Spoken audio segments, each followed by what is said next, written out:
mari kita panjatkan ke Allah yang Maha dan sholawat serta salam semoga tercurah limpahkan ke Nabi kita Muhammad SAW, jangan lupa kepada keluarganya, sahabatnya dan dari semuanya.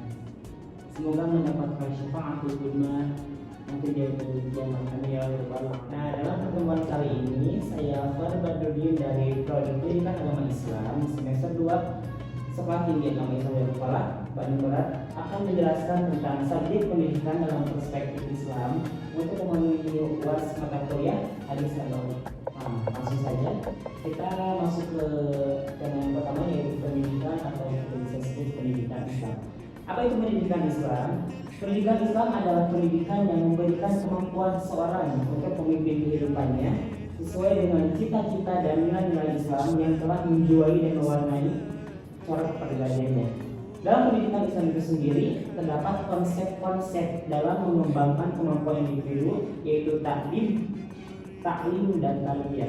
Nah, kita masuk ke dasar-dasar pendidikan dalam Islam. Konsep belajar yang dijelaskan dalam Quran surat Al-Alaq ayat 1 sampai 5 adalah perintah untuk membaca dan tidak terbatas pada yang berupa teks tertulis saja, karena membaca merupakan pembuka jalan menuju ilmu pengetahuan. Nah, dalam surat Al-Alaq ayat 1 sampai 5 menjelaskan tentang perintah Allah kepada Nabi Muhammad yang berarti di situ adalah iqra, bacalah. Nah, ayat ini menjelaskan tentang membaca adalah pembuka ilmu pengetahuan dan pemahaman yang lebih luas. Nah, kita masuk ke tujuan pendidikan dalam Islam. Yang pertama adalah akhlak mulia. Akhlak mulia membangun karakter yang baik.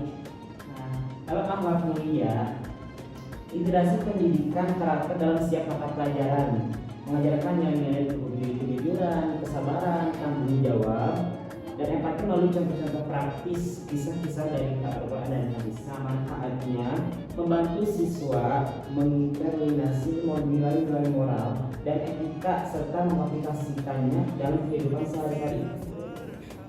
Yang kedua adalah ilmu pengetahuan adalah mencari ilmu untuk kemaslahatan umat. Kita bisa praktikkan menyusun kurikulum yang menggabungkan ilmu agama dan ilmu duniawi, bukan dari sains, matematika, dan bahasa dengan perspektif Islam. Manfaatnya membantu siswa memahami bahwa mencari ilmu adalah bagian dari ibadah dan dapat membawa manfaat besar bagi seluruh umat. Dan yang nomor 3 adalah kedekatan kepada Allah. Nah, di sini meningkatkan keimanan dan ketakwaan. Kita bisa praktikkan menyediakan waktu dan fasilitas untuk ibadah seperti sholat berjamaah, pembacaan Al-Quran, dan bersama sesudah dan sebelum belajar. Nah, manfaatnya membiasakan siswa untuk selalu mendekatkan diri kepada Allah Subhanahu wa taala dalam setiap aktivitas mereka. Nah, di sini ada prinsip-prinsip pendidikan Islam. Di antaranya nomor 1, tauhid. Pendidikan yang berfokus pada keesaan Allah. Nah, maksud tauhid di sini adalah mungkin kita selalu mendengar atau pernah mendengar tentang yang dijelaskan di dalam kitab 3 mengenai keesaan Allah. Contohnya dalam wujud tidak mampu khalafatul. Dan yang nomor 2 adalah ibadah, mengintegrasikan ibadah dalam proses pendidikan. Nah, contohnya seperti di sekolah kita, para siswa mengadakan atau guru-guru yang mengadakan pada siswa untuk mengadakan program ibadah seperti sholat berjamaah, membaca Al-Quran dan hadis dalam kehidupan sehari-hari. Yang ketiga adalah akhlak, penekanan pada moral dan etika. Mungkin kita bisa praktikkan dalam mengadakan program khusus seperti akhlak mulia yang fokus pada pengembangan karakter melalui kegiatan seperti ceramah, workshop, dan simulasi. Kita masuk ke metode pendidikan dalam Islam, di antaranya nomor 1 teladan atau suatu hasanah. Nabi Muhammad SAW sebagai teladan. Nah, di sini dia jelaskan bahwa Nabi Muhammad adalah teladan terbaik bagi umat Islam. Ajaran dan perilaku beliau mencakup seluruh aspek dalam kehidupan, baik dalam ibadah, muamalah, hubungan sosial maupun akhlak. Dan yang kedua adalah dialog dan diskusi, contoh-contoh dari ayat Al-Quran dan hadis. Nah, di sini seperti kita mengadakan rutin mengadakan kajian yang membahas Al-Quran dan hadis yang menggambarkan perilaku dan ajaran Muhammad SAW.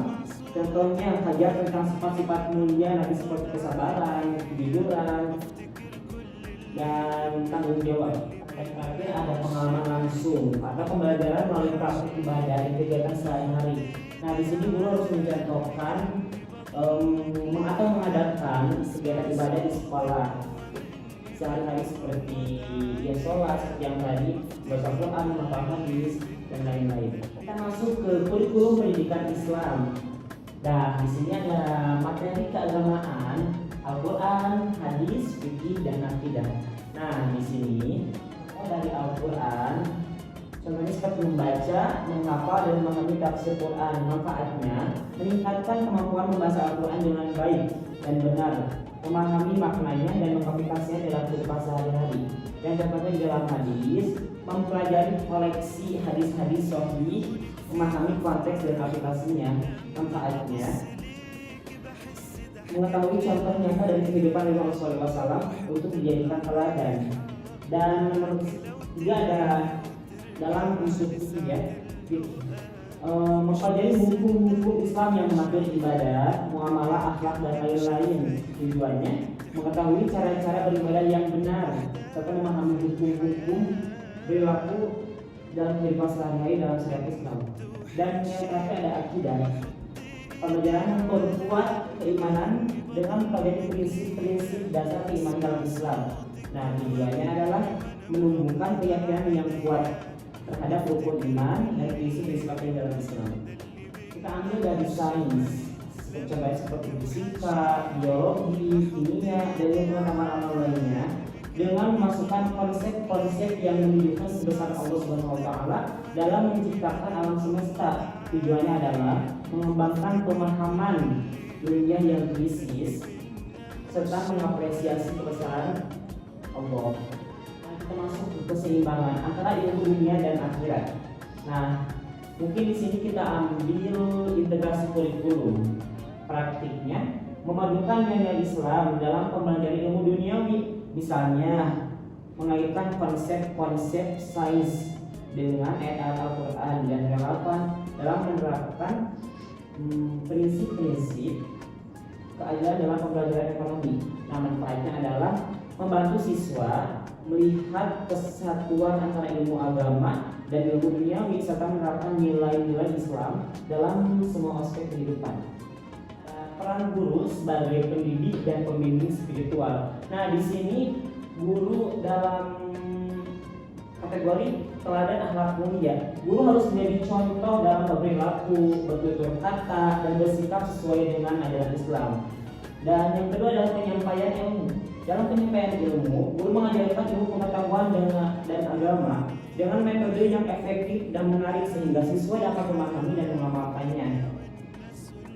Nah, dan pembimbing spiritual, seperti guru membimbing siswa dalam pengembangan spiritual seperti motivasi untuk sholat tepat waktu, berzikir, dan berdoa.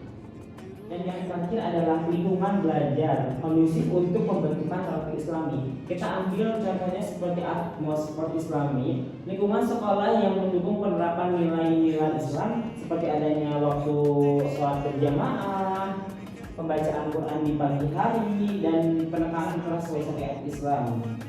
Dan di sini ada fasilitas penunjang, adanya masjid atau musola di sekolah, perpustakaan dengan koleksi buku-buku Islam serta ruang kelas yang nyaman dan bersih. Nah, dan terakhir adalah dalam kesehatan dan kebersihan, menjaga kebersihan lingkungan sekolah sesuai dengan ajaran Islam, dengan kebersihan sebagai sebagian dari iman. Nah, yang kedua ada globalisasi. Globalisasi adalah pengaruh budaya, ekonomi, dan politik dalam berbagai belahan dunia yang semakin terhubung dengan dan mempengaruhi satu sama lain. Dan terakhir ada sekularisme, pemisahan antara agama dan kehidupan publik yang kadang membuat nilai agama terpinggirkan. Dan terusnya ada solusi integrasi nilai-nilai Islam dalam pendidikan modern. Contohnya kurikulum kurikulum berbasis nilai Islam. Kita praktekkan dalam mengintegrasikan nilai-nilai Islam dalam mata pelajaran umum seperti sains, matematika, dan ilmu sosial. Contohnya mengajarkan kejujuran, keadilan, dan tanggung jawab dalam setiap pelajaran. Manfaatnya siswa mendapatkan pendidikan yang seimbang antara ilmu pengetahuan dan nilai-nilai moral Islam. Nah, mungkin itu presentasi dari saya. Kita masuk ke kesimpulan ringkasannya. Pendidikan dalam Islam menekankan pada pembentukan karakter dan keilmuan yang seimbang. Nah, aplikasi praktis, bagaimana menerapkan prinsip-prinsip tersebut dalam kehidupan sehari-hari. Nah, kita bisa menerapkan prinsip-prinsip tersebut seperti guru memberikan contoh, mengadakan sholat berjamaah, dan menghafal hadis dan membaca Quran di pagi hari. Nah, dan di sini ada pendidikan dalam Islam menekankan pada pembentukan karakter. Nah, jadi pendidikan Islam bisa menekankan pada pembentukan karakter dan keilmuan yang seimbang. Kita bisa menggabungkan dengan pelajaran yang lain agar dipakai dalam kehidupan sehari-hari dalam kategori Islam untuk keilmuan yang seimbang. Nah, mungkin itu saja presentasi dari saya tentang subjek pendidikan dalam perspektif Islam. Mohon maaf atas kekurangan dan kesalahannya. Dari saya, Fardadudin, Prodi Pendidikan Agama Islam semester 2, Sekolah Tinggi Agama Islam Darulfalaah, Bandung Barat, mengucapkan terima kasih. Wassalamualaikum warahmatullahi wabarakatuh.